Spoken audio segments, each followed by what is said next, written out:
자, 41번 브로칭 머신으로 가공할 수 없는 것은. 자, 브로칭 머신으로 가공할 수 없는 것은.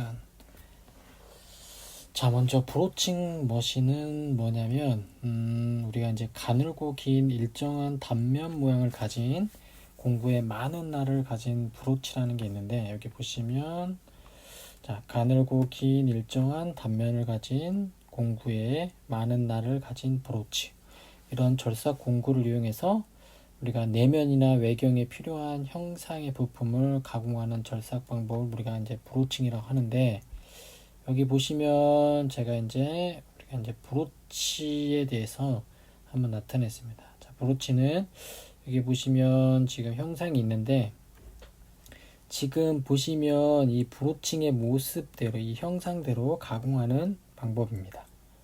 그래서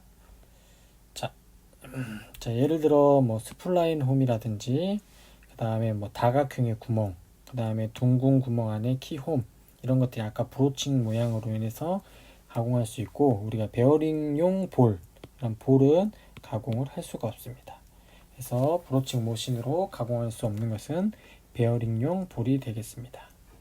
자, 그래서 특히 우리가 이제 그 브로칭 머신으로 가공할 수 있는 것들이 뭐가 있냐면, 먼저 가공 방법에 따라 뭐 키홈, 그 다음에 스플라인 홈, 그 다음 원형이나 다각형의 구멍 등 이런 것들을 가공할 수가 있습니다. 자, 그럼 41번의 정답은 4번이 되겠습니다. 자, 42번 보겠습니다. 자, 연마제를 가공액과 혼합하여, 자, 이게 중요합니다. 여기 연마제를 우리가 이제 이 가공액과 혼합해서 가공물의 표면에 압축 공기, 여기도 중요합니다. 압축 공기로 고압과 고속으로 분사시켜 가공물의 표면과 충돌시켜 표면을 가공하는 방법. 자, 연마제하고 가공액을 섞어서 압축 공기로 고압, 고속으로 쏘는 것은 우리가 바로 액체 혼잉이 되겠습니다. 정답은 액체 혼잉. 그림을 좀 보시면 이해가 되는데, 여기 보면 우리가 이제 강력한 압축 공기가 여기 있고, 여기에 이제 액체 혼익용 연마제하고 가공액을 두 개 더해가지고 압축 공기로 쏘면서, 지금 여기는 이제 각도가 있는데 이 공작물에 쏘면서 공작물을 가공하는 방법을 우리가 액체 혼잉이라고 합니다. 그래서 여기에는 여러분들이 뭐가 있냐면, 가장 핵심 키워드가 방금 보신 것처럼 연마제, 그 다음에 가공액 혼합해서 압축 공기로 우리가 고압 고속으로 쏜다 라는 것들을 보면 액체 혼잉이 되겠습니다. 그래서 이렇게 지금 이렇게 문제로 나오는 경우가 있고, 아니면 이렇게 그림을 줘서 문제를 맞히는 경우도 있습니다. 자, 그럼 예제에 나온 것 다른 것도 한번 보시면, 자, 랩핑이 있습니다. 랩핑. 자, 랩핑은 우리가 가공물과 랩 사이에 이 랩제를 놓고 가공물에 압력을 가하면서 우리가 이제 표면 거칠기를 우수하게 만드는 방법을 랩핑인데, 자, 여기에 좀 간단하게 보시면, 지금 여기에 이제 랩제가 있죠. 이 랩제. 그 다음에 지금 이 부분이 바로 가공물입니다. 가공물. 자, 가공물에 이 랩 위에 랩제를 뿌려가지고 가공물을 가압을 하면서 이렇게 왕복 운동하면 이 안에 있는 표면 거치기가 좋아지겠죠. 이것을 우리가 랩핑이라고 합니다. 랩핑. 자, 그 다음에 이제 좀 많이 나오는 게 이제 슈퍼 피니싱입니다. 우리가 슈퍼 피니싱. 자, 슈퍼 피니싱은 연한 숫돌에, 자, 이게 핵심 키워드예요. 작은 압력으로 가하면서 가공물에 이송을 주고 동시에 숫돌에 진동을 준다. 여기서 핵심 키워드는 이겁니다. 작은 압력, 이송을 주고 동시에 진동을 준다. 그래서 작은 압력, 이송, 그 다음에 진동. 자, 이게 슈퍼 피니싱이 되겠습니다. 자, 여기 보시면 자, 우리가 이제 가공물은, 여기가 이제 가공물이죠. 얘가 이제 가공물이 되겠고, 얘가 이제 숫돌이 되겠고, 자, 숫돌이 되는데, 숫돌에다가 우리가 이제 이렇게 압력을 가하죠. 적은 압력을 가하고, 자, 이렇게 이송을 주면서 또한 여기에 진동도 주면서 하는 게 우리가 바로 슈퍼 피니싱이 되겠습니다. 슈퍼 피니싱. 자, 핵심 키워드 꼭 암기하셔야 돼요. 자, 핵심 키워드. 자, 여기 보시면 우리가 작은 압력, 그 다음에 이송, 진동은 슈퍼 피니싱이라는 거 꼭 기억해 두시면 되겠습니다. 자, 그래서 42번의 정답은 4번 액체 혼인이 되겠습니다. 자, 43번 보겠습니다. 자, 전극과 가공물 사이에 전기를 통전시켜 열 에너지를 이용하여 가공물을 용융 증발시키는 가공.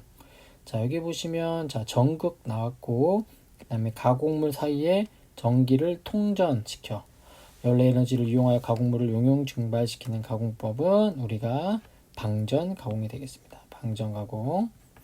자, 방전 가공 보시면 자, 전극과 이 가공물 사이에 전기를 통전시켜 우리 방전 현상, 이 열 에너지를 이용하여 가공물을 용융 증발시켜 가공을 진행하는 우리가 이제 비접촉식이라는 것도 중요합니다. 그 다음에 이게 이제 좀 중요해요. 자, 그래서 우리가 비접촉하니까 전극과 재료 모두 도체이어야 된다.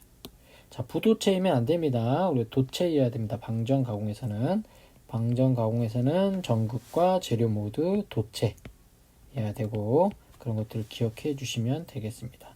그 다음에 뭐 나머지 초음파 가공이라든지 그다음 화학 가공 한번 읽어보시고 자, 이제 뒤에 나오겠지만 우리가 이제 쇼트 피닝 가공이라고 있습니다. 쇼피닝이라고 있는데 쇼트 피닝 가공이라고 있는데 자, 우리가 이제 작은 쇠구슬이 있어요. 자, 이런 작은 쇠구슬을 우리가 숏이라고 불러요. 숏. 자, 이 숏을 보면 자, 표면을 타격하는 일종의 냉각 가공입니다. 냉각 가공. 철강의 작은 볼을 자, 이 작은 볼을 우리가 숏이라고 하죠. 일명 쇠구슬을 자, 공작물 표면에 분사하여 강제의 화학 조성을 변화시키지 않고 표면을 매끈하게 하여 이게 중요합니다. 자, 피로 강도 및 기계적 성질을 향상시키는 것을 우리가 쇼피닝이라고 해요. 자, 여기도 보면 자, 지금 여기도 이렇게 공작물인 코일 스프링이 이렇게 있습니다. 자, 코일 스프링이 있고 자, 이 코일 스프링에 여기에 보면 이제 쇠구슬 작은 것들이 압축 공기에 의해서 이렇게 막 쏴주면 이 코일 스프링의 강도도 피로 강도가 세지고 기계적 성질이 늘어나는 겁니다. 이걸 우리가 쇼피닝이라고 해요. 쇼피닝. 자, 여기도 보시면 지금 컨베이어 벨트에 이런 스프링들이 있는데 여기에 지금 이런 숏을 쏘면서 피로 강도하고 우리가 이제 기계적 성질을 증가시키죠.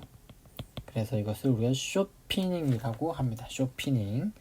자, 그래서 43번의 정답은 방전 가공이 되겠습니다. 자, 44번 보겠습니다. 전기 도금의 반대 현상. 자, 핵심 키워드 한번 꼭 기억해 주세요. 자, 전기 도금의 반대 현상 이용하여 가공을 알루미늄 소재 등 자, 이게 거울과 같이 광택 있는 가공면을 비교적 쉽게 얻는 것. 자, 전기 도금의 반대고 거울과 같이 광택 있는 가공면을 비교적 쉽게 얻을 수 있는 것은 우리가 전해 연마입니다. 전해 연마. 자, 전해 연마 꼭 기억해 주시고 자, 전해 연마 한번 보겠습니다. 전기 도금의 반대 현상 이게 중요해요. 전기 도금의 반대 현상. 자, 우리가 가공물을 양극 전기 저항이 작은 구리 아연을 음극으로 해서 자, 여기 보시면 자, 전해 연마인데 우리가 이제 이런 가공물 있어요. 가공물을 플러스로 넣고 그다음에 이런 이런 것들을 음극으로 놔서 여기에 이제 이렇게 전기를 통전시키면 여기 있는 것들이 이렇게 석출돼서 여기 붙으면 이제 여기에 이제 광이 나는 건데 자, 설명을 한번 보면 자, 전해액 속에 전기를 통하면 전기에 의한 이렇게 화학적인 방법으로 인해서 가공 표면에 용출되어 우리가 필요한 형상으로 가공하는데 이런 가공물이 거울과 같은 광택 있는 가공면을 쉽게 얻을 수 있는 것을 우리가 전해 연마라고 합니다. 전해 연마. 그래서 꼭 기억해 주시고, 나중에 아까 뭐 방전 가공, 액체 오닝 이런 레이저 가공들은 했으니까 한 번씩 읽어보시면 되겠습니다. 자, 그래서 44번의 정답은 2번 전의 연마가 되겠습니다. 자, 여기서 핵심 키워드는 전기도금의 반대 현상이고, 거울과 같은 광택 있는 가공면을 얻을 수 있는 것은 우리가 전의 연마가 되겠습니다. 45번 보겠습니다. 자, 기계 공작에서 여기 보시면 중요한 게 비절삭 가공입니다. 우리가 이제 기계 공작에서 절삭 가공하고 비절삭 가공이 나누는데, 먼저 여러분 설명을 보시면, 자, 우리가 이제 흔히 많이 사용하는 게 절삭 가공이에요. 지금 여러분이 따는 선반 아니면 밀링 이런 것들은 크게 절삭하고, 자, 세이퍼, 플레이너, 브로칭, 그 다음에 구멍을 넓히는 보링, 기어를 깎는 호빙 이런 것들은 절삭 가공이 되겠습니다. 자, 절삭 가공. 자, 그 다음에 이제 비절삭 가공, 자, 그 다음에 우리가 절삭 가공할 때 보통 우리가 칩이 나옵니다. 칩. 우리 이제 칩의 종류 뭐 4가지가 배웠는데, 뭐 유동형 칩부터 해서 전단형, 열단형 이렇게 쭉 나오겠죠. 이런 칩이 나오는 것을 우리가 절삭 가공이라고 합니다. 자, 그 다음에 이제 우리가 비절삭 가공, 절삭을 하지 않는 비절삭 가공. 자, 쉽게 말해서 얘는 칩이 나오지 않겠죠. 그게 이제 단조, 아변, 뭐 프레스, 인발, 압출, 탕금 이런 것들이 비절삭 가공이에요. 그 다음에 이제 연삭 가공은 정밀 입자 가공이라고 해서 칩이 아주 미세하게 나오죠. 미세하게. 자, 우리가 숫돌에 칼을 가는 것은 우리가 이제 연삭 가공이라고 해요. 보통. 자, 그래서 연삭기를 쓰거나 호닝 머신, 그 다음에 뭐 작은 압력, 이송, 진동을 주는 뭐 슈퍼 피니싱, 그 다음에 랩핑 이런 것들 정밀 입자 가공은 연삭 가공이라 하고, 그 다음에 이제 방금 전에 배웠던 뭐 특수 가공, 그 다음에 뭐 광택이 있는 걸 만드는 건 전해 연마, 그 다음에 아까 뭐 이제 방전 가공 이런 초음파 가공은 우리가 이제 특수 가공이라고 합니다. 자, 문제로 다시 돌아가서, 자, 다음 보기에서 이제 비절삭 가공이에요. 자, 비절삭 가공이니까 칩이 안 나오겠죠. 일단 절삭 가공을 한번 찾아보면, 자, 밀링은 절삭이에요. 자, 플레이너도 절삭이고, 자, 여기서 보면 우리가 호빙도 절삭이고 유압 프레스는 비절삭. 자, 그래서 우리가 정답은 유압 프레스 3번이 되겠어요. 비절삭 가공에 프레스가 있죠. 그래서 정답은 3번이 되겠습니다. 자, 그 다음에 이제 우리가 46번을 한번 보겠습니다. 자, 46번 연삭 숫돌 입자. 자, 우리가 연삭 숫돌 입자가 있는데, 입자 중 이제 우리가 천연 입자하고 인조 입자가 있어요. 자, 이게 아닌 것은, 자, 먼저 여러분들 둘 중에 하나 정도는 암기를 해주셔야 돼요. 천연, 인조. 자, 그래서 저는 이제 인조를 좀 외우셔서 천연하고 좀 비교를 하시면 될 것 같습니다. 자, 우리가 이제 천연 입자에는 뭐가 있냐면 바로 이제 사함, 석영, 에머리, 커러덤, 다이아몬드 이런 것들을 우리가 천연 입자라고 하는데, 자, 그래서 천연 입자는, 자, 석영은 천연 입자, 커러덤도 천연 입자, 다이아몬드 이런 것들은 우리가 이제 천연 입자고, 여기 알루미나는 인조 입자가 되겠죠. 자, 쉽게 만들어서 우리가 그 숫돌을 할 때 숫돌 표시 방법 중에 제일 먼저 나오는 게 AA나 이런 숫돌 입자인데, 이게 보면 백색, 우리가 이제 알루미나라고 하죠. 그래서 여기 알루미나는 우리가 천연이 아니라 인조 입자입니다. 인조 입자. 그래서 정답은 4번이 되겠습니다. 그래서 우리가 인조 입자 정도는 암기하고 계셔야만 문제를 푸실 수가 있습니다. 자, 47번 보겠습니다. 자, 47번은 우리가 이제 안전에 관련된 문제인데, 안전에 관련된 문제는 꼭 한 문제씩 나옵니다. 자, 우리가 꼭 한 문제씩 나오니까 나중에 시간을 가지고 안전에 관련된 문제만 한번 풀어보시는 것도 좋습니다. CNC 공작기계의 안전에 관한 사항으로 틀린 것. 자, 보겠습니다. 1번 MDI로 프로그램 입력할 때 입력이 끝나면 반드시 확인하여야 한다. 자, 맞겠죠? 자, 그 다음에 이제 강전반 및 CNC 장치는 압축 공기를 사용하여 깨끗이 청소한다. 자, 이게 틀렸네요. 우리가 이런 것들은 압축 공기를 사용하여 깨끗이 청소하면 안 되죠. 자, 우리가 압축 공기가 세기 때문에 이런 강전반을 열어가지고 그런 센 압축 공기를 불면 강전반에 있는 것들이 뭐라 그럴까 파손이 될 수가 있겠죠. 자, 3번 강전반 및 CNC 장치는 어떠한 충격도 주지 말아야 된다. 맞겠죠. 자, 4번 항상 비상정지 버튼을 누를 수 있는 마음가짐으로 작업한다. 맞습니다. 그래서 정답은 우리가 2번이 되겠습니다. 자, 그 다음에 48번 보겠습니다. 자, CNC 선반입니다. CNC 선반. 자, CNC 선반에서 다음 그림과 같이 공작물 원점. 자, 공작물 원점을 설정할 때 여기다 줄을 칩니다. 그리고 좌표계 설정. 중요합니다. 좌표계 설정. 옳은 것은 자, 일단 우리가 선반에서 좌표계 설정을 할 때 가장 많이 쓰이는 G코드는 G50입니다. G50. 자, G50은 공작물 좌표계 설정 또는 우리가 주축 최고 회전수를 설정하게 되어 있습니다. 먼저 좀 암기해 주시고, 자, 여기 보시면 지금 프로그램 원점이 이쯤 되겠네요. 여기. 자, 그래서 우리가 프로그램 원점을 이렇게 표시를 하고, 자, 그 다음에 중요한 게 이제 여기 보면 지름 지령이라고 되어 있습니다. 지름. 우리가 보통 CNC 선반에서는 반지름 지령이 아니라 우리가 지름 지령을 합니다. 자, 무슨 축을? X축을. 자, 먼저 여기서 축을 설명해 드리면, 자, 이렇게 축이 있는데, 여기를 우리가 X축. 자, 그 다음에 이렇게 축이 하나 있는데, 여기를 우리가 Z축이라고 합니다. Z축. 자, 그 다음에 지금 이쪽 부분. 여기를 우리가 이제 기계 원점입니다. 기계 원점. 자, 보통 우리가 CNC 선반 화천이나 뭐 남선이나 두산 인프라코어가 있는데 이런 제작사에서 만든 원점이 기계 원점입니다.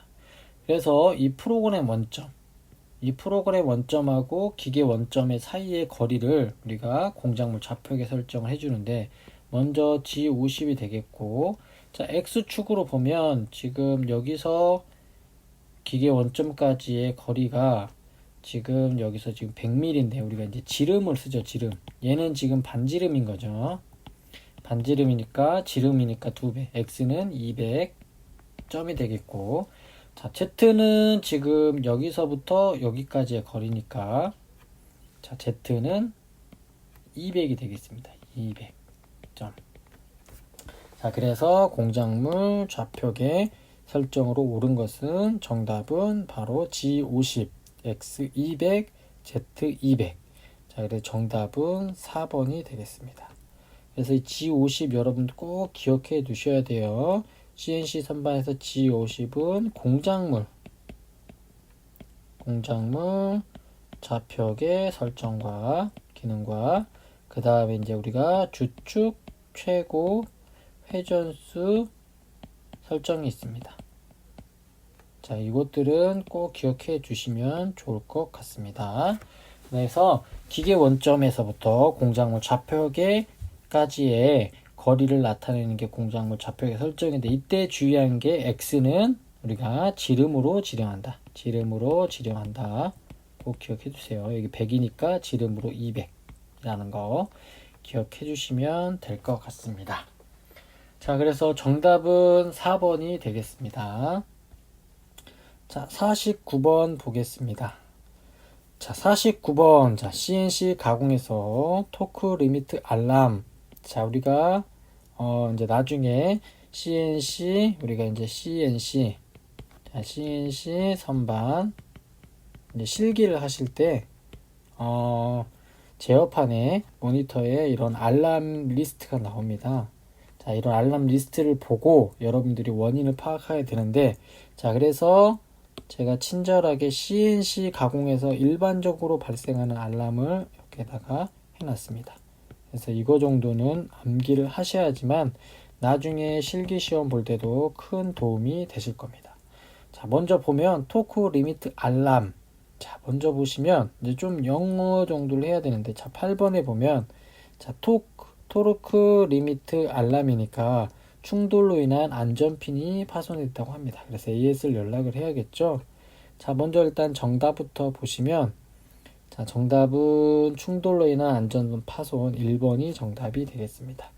그래서 여기 보면 알람네 emergency stop switch on. 자, 비상정지 스위치가 온이 된 거고. 자, 그래서 뭐 습동류 부족. 자, 여기 보면 루브르 탱크 레벨 로우 알람. 자, 그다음에 뭐 이제 과부하 오버로드 걸렸다는 과부하.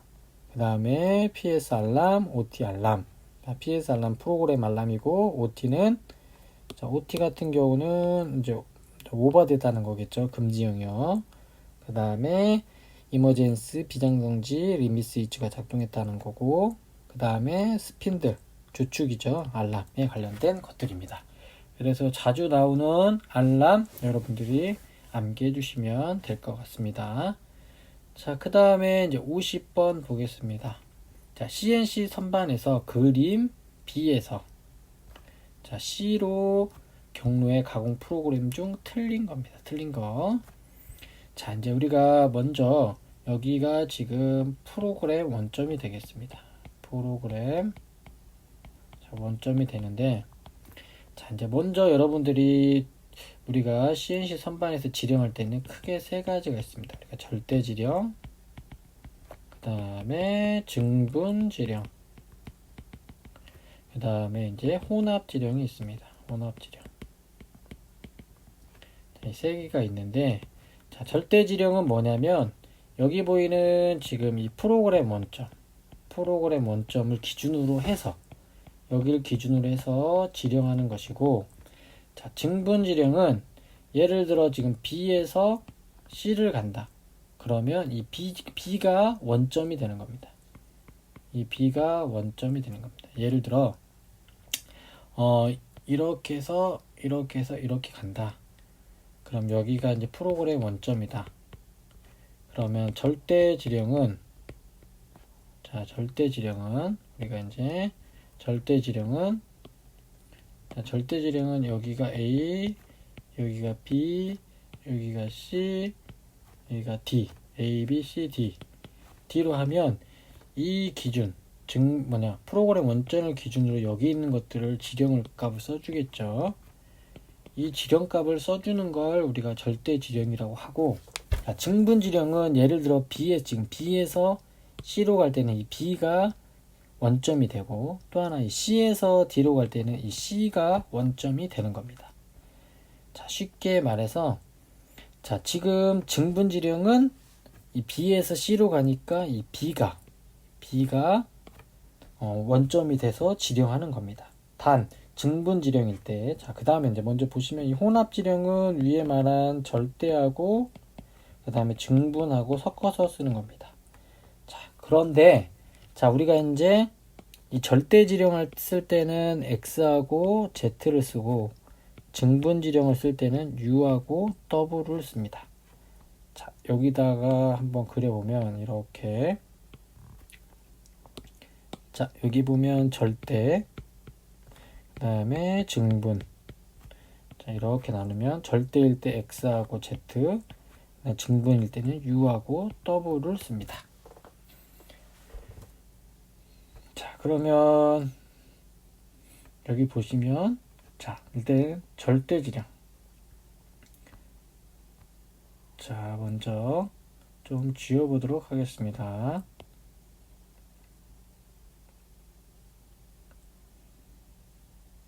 자, 지워보고, 자, 먼저 절대 지령.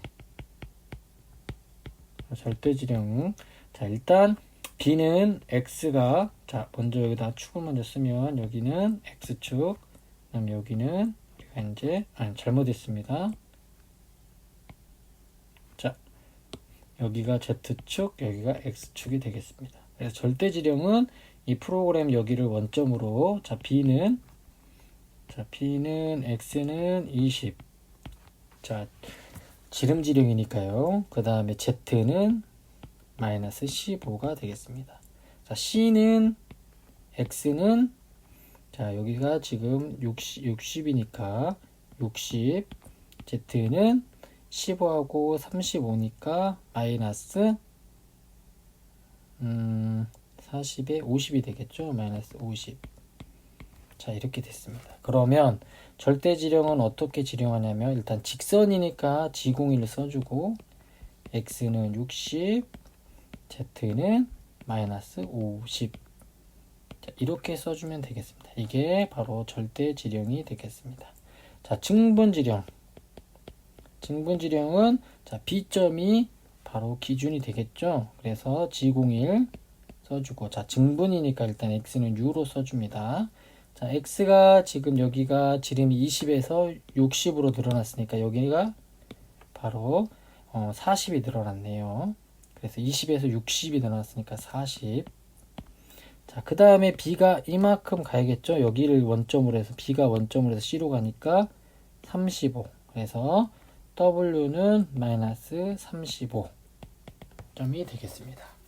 자, 그래서 문제를 한번 보시면, 자, 1번은 G01, X60, Z50이니까 얘는 절대지령이니까 맞았습니다. 그 다음에 증분지령도 보시면 G01, U40, W35 여기도 맞았습니다. 자, 이 두 개를 이제 섞은 걸 보면, 자, 먼저 G01, U가 60. 자, 이게 틀렸죠. 일단 여기가 X가 U60, Z-55. 마이너스 50. 자, U가 여기가 40이 되겠죠. 40. 그 다음 여기는 G01, X60. X60이고 W가 35. 그러니까 여기도 맞았습니다. 그래서 정답은 2번이 되겠습니다. 2번.